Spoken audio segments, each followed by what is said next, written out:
Hey, welcome back to another video feature of the Immersive Worlds Handbook. I'm back in London today doing a feature on shopping malls, and I'm in one of the rather historic ones, Leadenhall Market, which opened in 1321. Yes, that's correct. So certainly one of the oldest malls you could ever visit.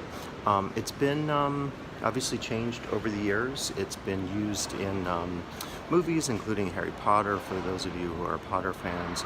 An Erasure video was shot here as well.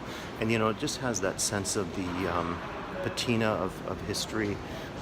The passage of time reminds me very much of the Galleria Vittorio in Milan, which I also did a feature on. In any case, in this particular feature today, I want to focus on a number of malls here in London and do a bit of a comparative video. So let's begin that tour now.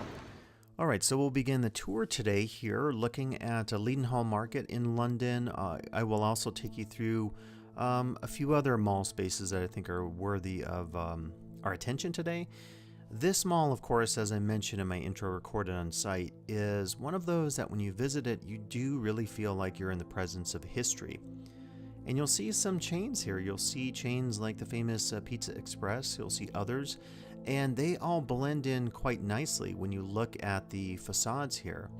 I think you have probably an immediate appreciation when you visit a space like this one or the Galleria Vittorio Emanuele in Milan, that this was the beginnings really of malls as we know them.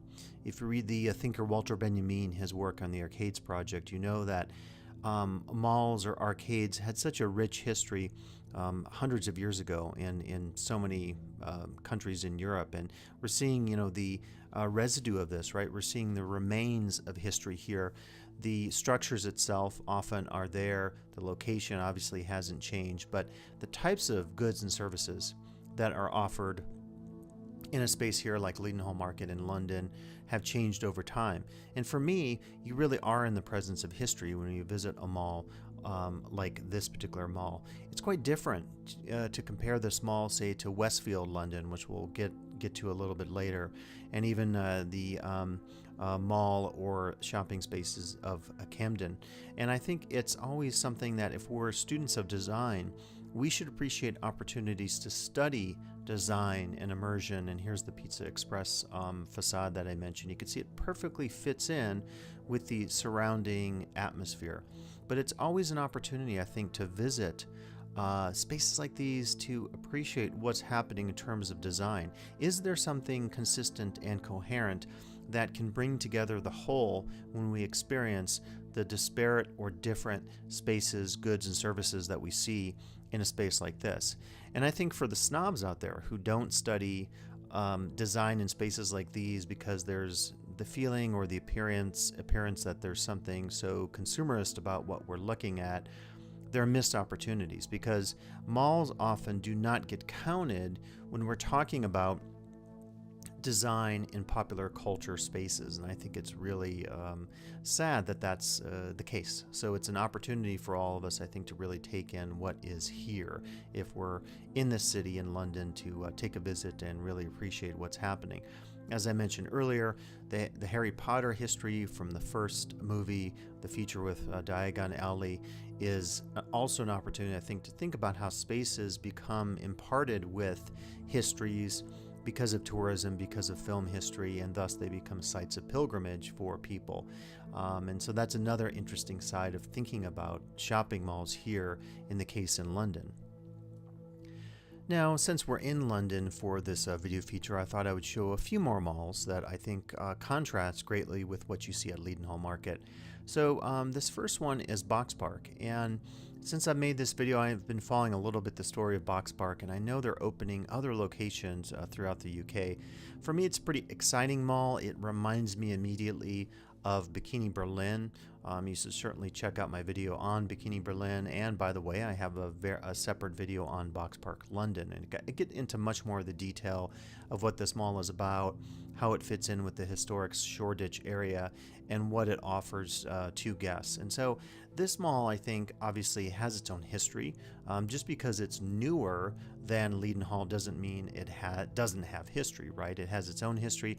It really is embedded quite remarkably well in the local area, the art scene, Whitechapel, a historic gallery up to the north, Citizen M, the hotel I stayed at when I was in London, just around the corner from Box Park. So it has that ability, I think, to fit in with the local environment much better, say, than Leadenhall. If you walk around Leadenhall Market, it's in a business district, and a lot of the buildings and surrounding environs don't necessarily connect to Leadenhall, and Leadenhall doesn't connect back to it. So this does a much better sense, obviously, if you look at the lifestyle associations with this mall, of connecting with this area of London. So it's another one that probably should be on your map if you are doing a study of malls in London.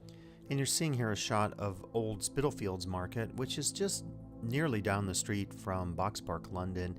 And I did a video on Spitalfields years ago that you can check out. It's really changed since my visit in 2018. Spitalfields is another mall, a private mall in London, I think, that has a lot of acclaim. There's been something on this site for nearly the last 350 years. In 2011, there was a British award given to the best private market, and Spitalfields received this. A lot of interesting vendors, collectors, antiques. There are burger places and all kinds of food shops, and it has a lot of eclecticism that, again, fits in quite nicely with the surrounding area. Now, in our tour of London shopping malls, I think we have to talk about Camden Market, or Camden Lock, whatever you care to call it. You could say not a traditional shopping mall, right? There isn't anything enclosed here per se. You'll see some images later of some enclosed areas. And this very significant shopping area of London has interconnection of really a series of different markets, and so you could certainly, if you're curious about Camden, look it up. I mean, there's a lot of opinion, I think, about the significance of Camden, London. I think some people feel like, and as you see these facades here, again, opportunities for us as students of design to really look at storefronts and iconic architecture. It makes me think of the work of Venturi Scott Brown and so forth, looking at the decorated shed and Las Vegas history as well. There's even a Starbucks there. Since my visits in the past, this was new for me to see a Starbucks here.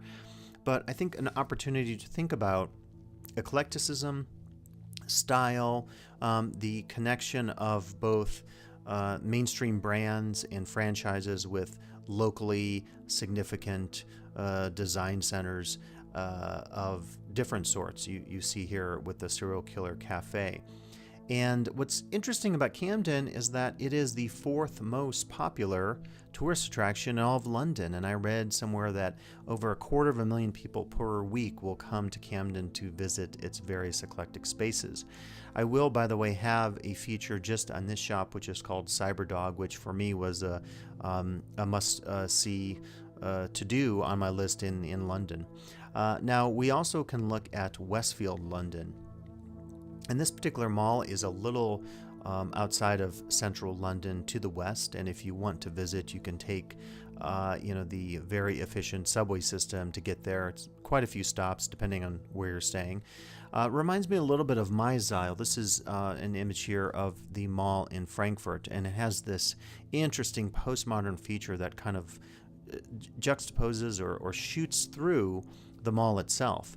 But I think Westfield is much more beautiful in some respects, and there's a certain design consistency I noted during my visit, and we're back here looking at Westfield, and that design consistency in some respects is created by this, I think, very interesting approach to light and the interior spaces, how there's a connection to the outside architectural, as you see here with these really amazing curvilinear shapes and forms that are so eclectic, I think, for a mall, and that appear in some different ways throughout the various spaces that you'll note.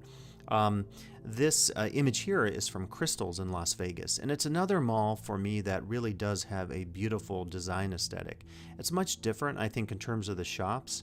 The shops are much higher end, but there's a lot happening on the interior in terms of interesting art features that Westfield doesn't necessarily have. This is looking back at Westfield, and you'll see even Lush Cosmetics has a different storefront, a different type in terms of its signage.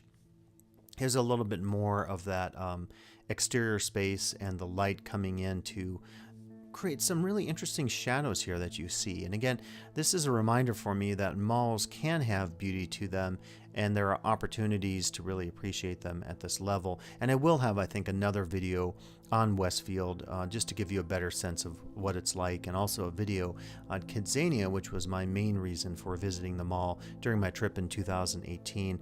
We're back at where we started. This is Leadenhall, so we left Leadenhall for a bit to look at some other mall spaces, and we come back to it because, again, for me, it is a historic space, and it's one that hopefully we can visit if we're students of design interested in looking at all of the ways that we can appreciate design spaces, including spaces that are malls. And so opportunities for much appreciation here as we consider this series of spaces from London during the visit in 2018.